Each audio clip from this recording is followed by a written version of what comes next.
An ugly showdown has broken out between the Election Commission and the BJP in Varanasi, with the returning officer of the city refusing to allow Narendra Modi to hold a rally tomorrow at a crowded venue, citing security reasons. Instead, they've offered an alternate site. But the BJP's Arun Jaitley, who has officially complained to the Election Commission, has accused the officer of bias, saying that the alternate site is unacceptable and that he and Amit Shah will lead a protest dharna from 11 a.m. tomorrow. BJP themselves apply for cutting memorial. हम कैसे क्यों दे देंगे? अच्छा, what did they say? They have themselves applied उस जगह के लिए और वहीं पे कर रहे हैं. Have they accepted it, sir? हाँ, it has been delivered to them. But they have not given a response to that. Response क्या है? They have applied, we have allowed. They themselves applied for cutting memorial. हाँ. But they're saying it's a smaller venue, something like that. They have applied, we have allowed. No problems. What about the remaining programs? Remaining everything has been allowed.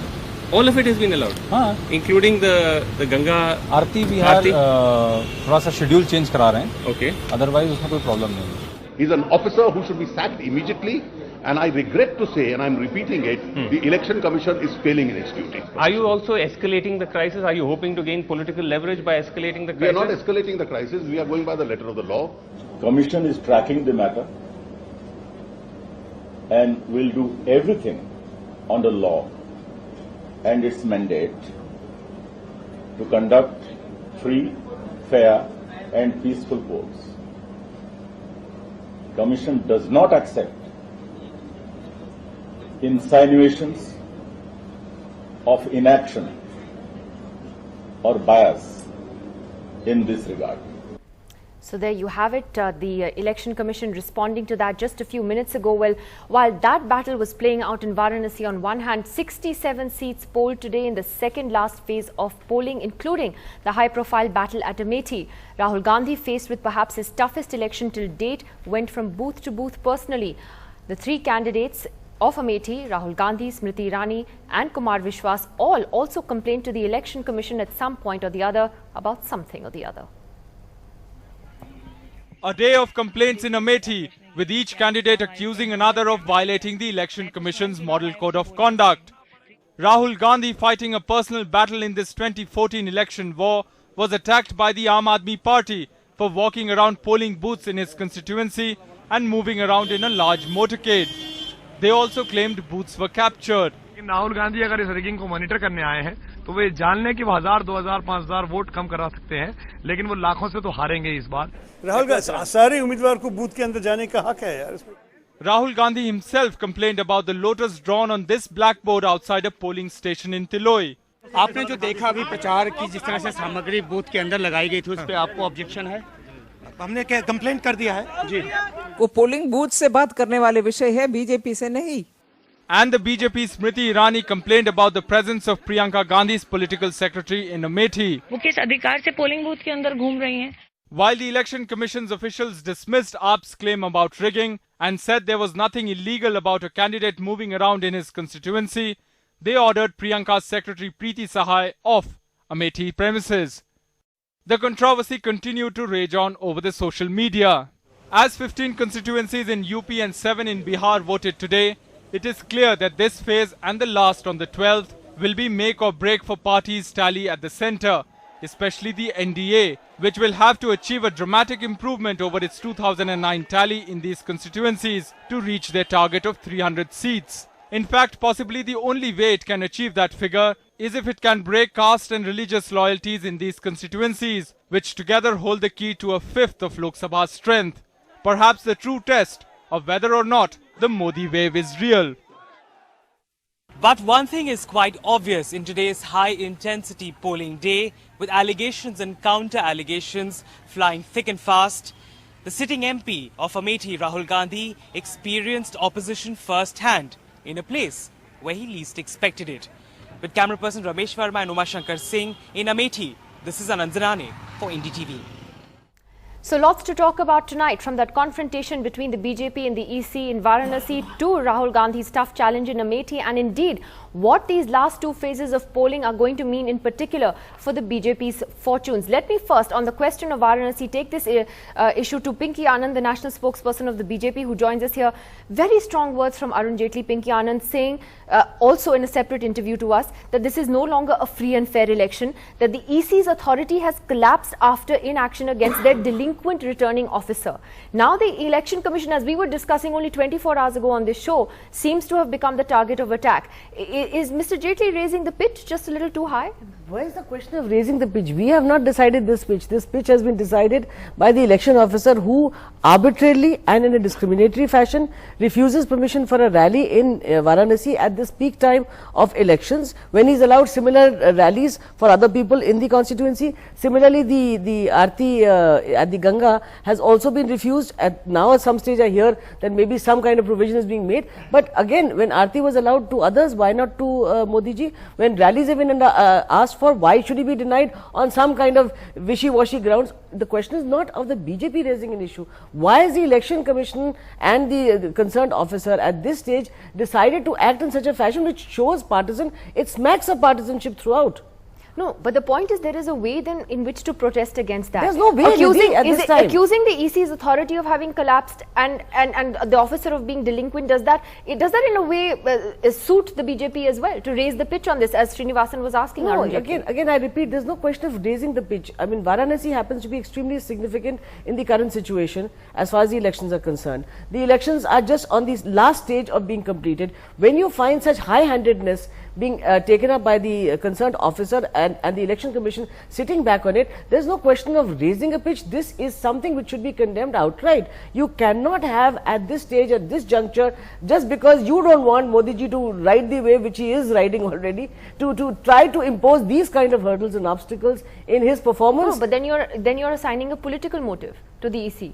If you're saying that they don't want Modi to ride the wave that he's riding. We are very clear on the fact that the Election Commission's officers have acted in a discriminatory, arbitrary and high-handed manner. Now, ascribe it whatever motive you want, they can best explain what they are doing. We only understand that this point of time, that this action was totally uncalled for, and action should have been taken Let me against ask the concerned officer. though, that there is an absurdity in this, that he is the candidate after all from Varanasi, and he has to campaign now in the next few days before polling on Monday. So there is something about the Election Commission here that does seem a little odd. Yes, I don't know about the Election Commission, but the administration seems to be a bit partisan. And these tactics prove to be counterproductive. And it's not for the first time. I have contested election twice, and I have been campaigning for last 2-3 decades, and I have seen that administration does play this kind of games at the behest of the state governments and others. The dummy candidates are put up,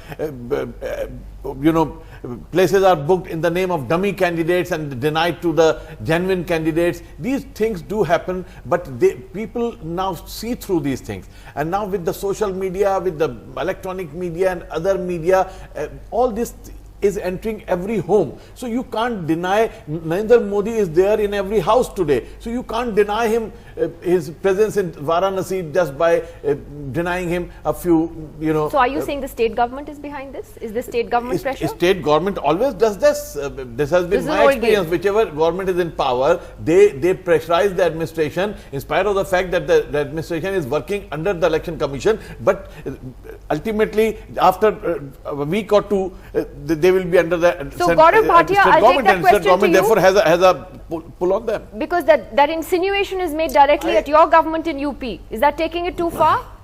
I would only say this, that it is very unfortunate that such statements are made when I have heard many BJP leaders also saying that the Election Commission has been acting in an arbitrary manner and they have not been fair. Now to rope in the state government and to say that they are playing an active role in this, I think is unfortunate.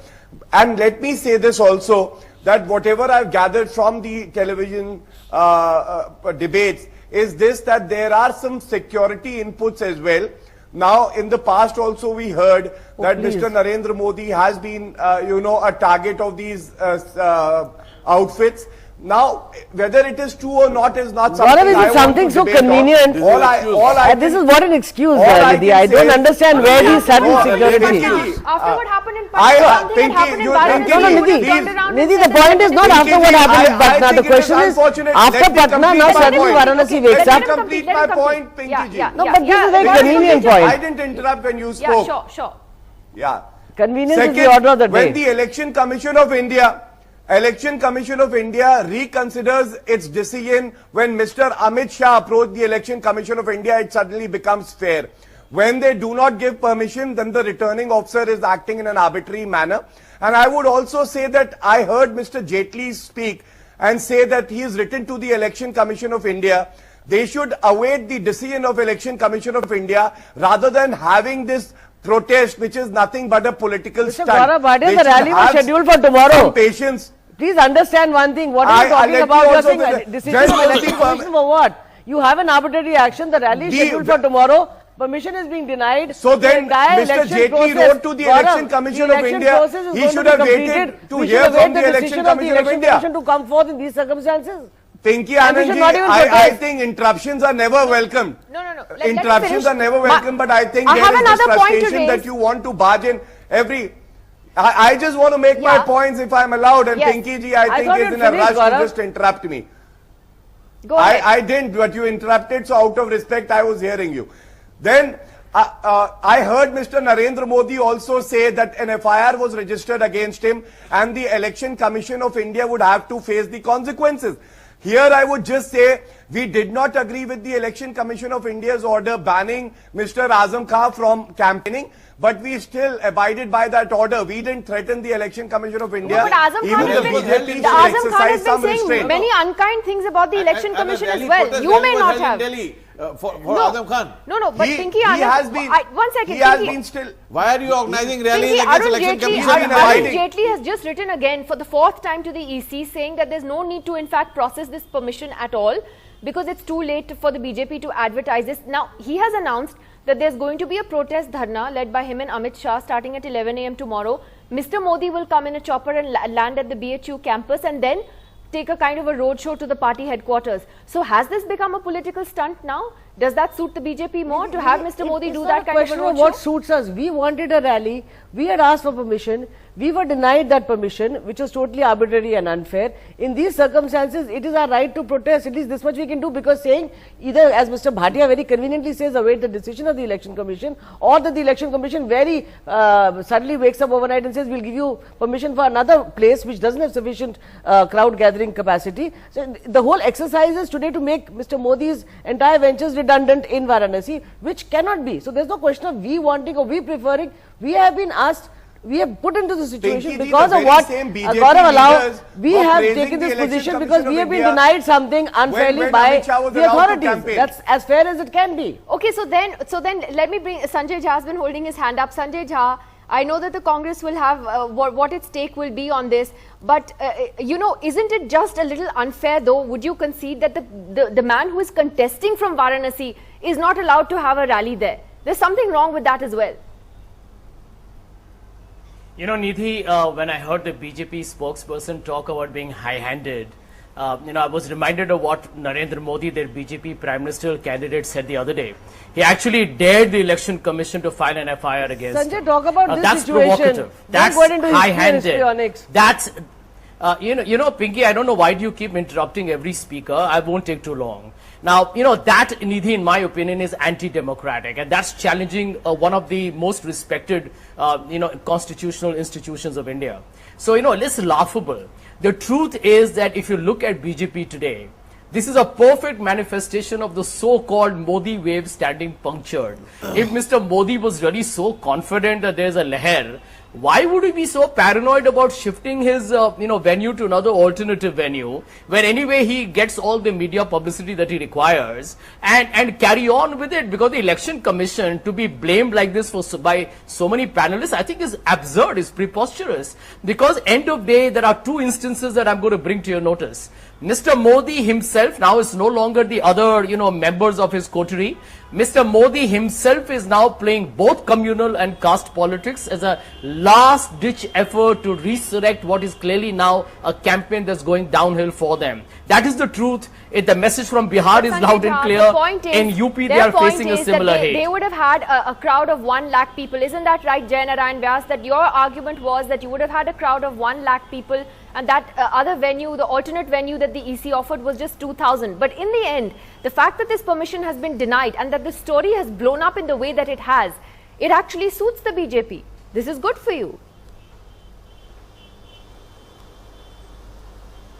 So, well, let me first contest my friend Sanjay when he says that it is not inconvenient for holding the rally for Mr. Modi at some other location. I agree with him. If it is only for Mr. Modi to go to that location and hold the rally, it would not have been inconvenient. But when you are holding the rally, it is for the convenience of those who are coming to attend the rally. It is not for the convenience of Mr. Modi. And therefore, the location selected is such which is central, which is easily accessible, and where you can have a reasonable access and infrastructure to reach that location.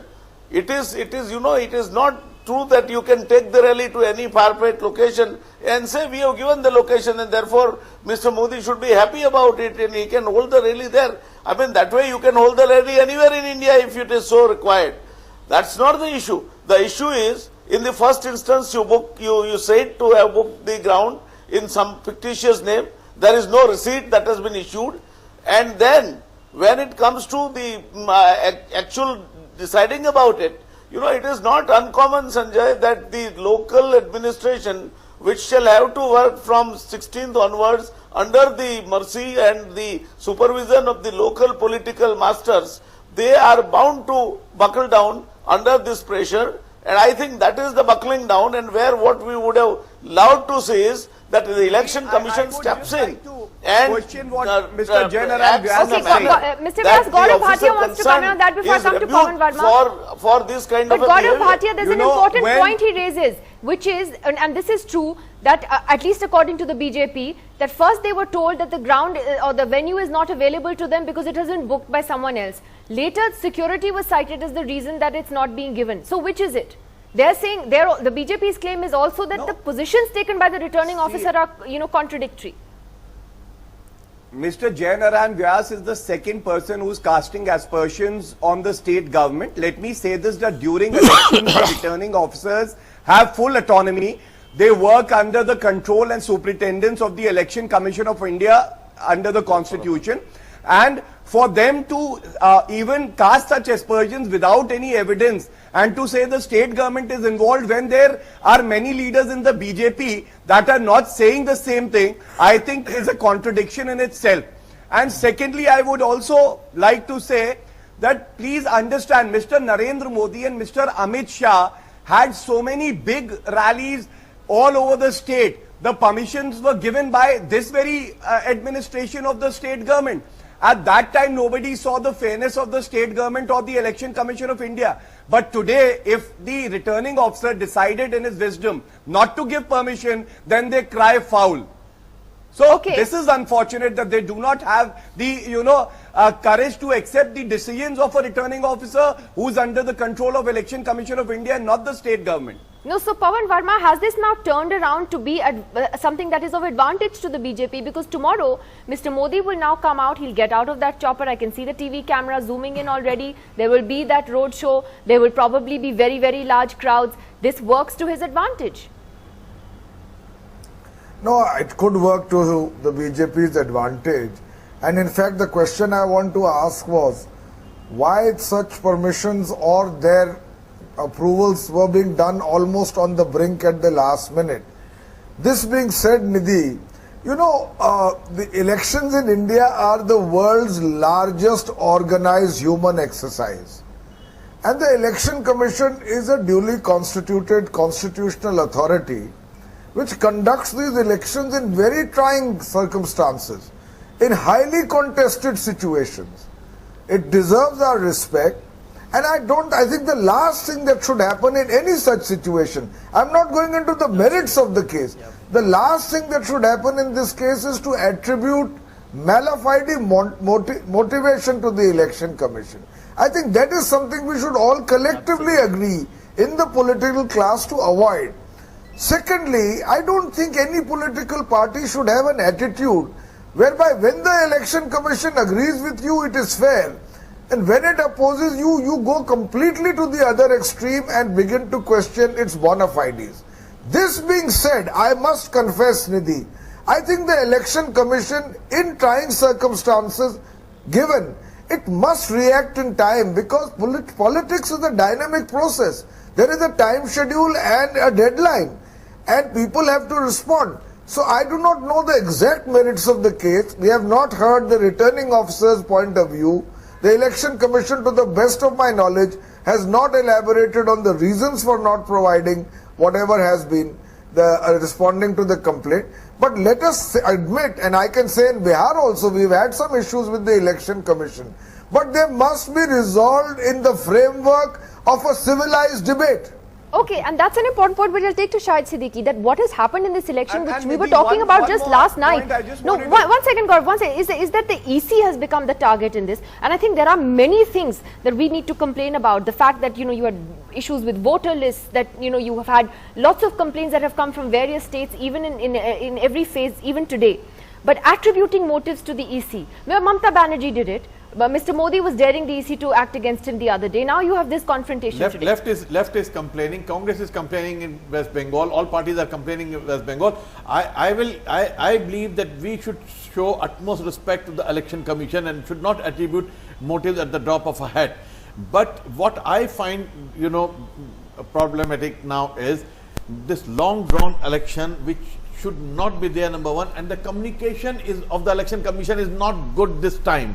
It has been in the past. The communication of the chief election commissioner and other officials has been much better. They have taken the nation into confidence, the parties into confidence, and it's much easier to do that now. To not to communicate reasons and issues creates this kind of suspicions which are taking place now. Okay, Gaurav. I want to understand. Okay, Pinky, Gaurav wanted to come in. Pinky, 1 second. Yes. Yeah, Nidhi, I wanted to give you an example. I was just reminded of a meeting that was to be held in Lucknow where the Chief Minister, Mr. Akhilesh Yadav, was to address. And when we applied for permission, it was denied by the returning officer in Lucknow. We had to actually select an alternate ground.